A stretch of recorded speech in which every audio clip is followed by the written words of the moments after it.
سلام، أروح تغلفوا معايا طلبية زبونة لطفلين من حلويات صحية حسب طلبها. قالت لي الولاد في زوج ما عندهمش الشهية، سقطوا لي عندها عامين، طفلين، واحدة عندها عامين وصغير عنده 8 شهور. الشهية ما كانش وضعاف وما ياكلوليش اللي جات.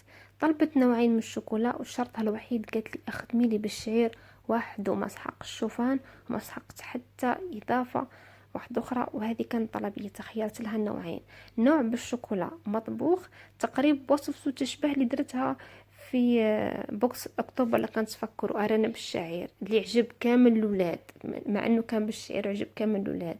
والنوع الثاني كان نوع ما يطيبش حتى هو بالشعير، ومكسرات كانت مرحية ناعمة جدا على جال ولدها الصغير. وتحبوا تعرفوا راه هاني خليته في اخر فيديو دوكا تشوفوه.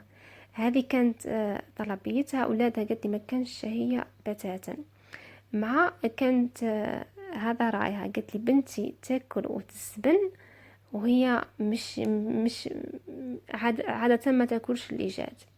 مع هديتين اللي هي طمينة تاع درع عليها والوالدة تاعها، وكانت في الطلبية تاعها ايضا شيكولا طالي للاولاد. اذا عجبكم البوكس والتغليف خلوا لي رايكم تحت في الفيديو، ونلتقي في تغليفات اخرى. سلام.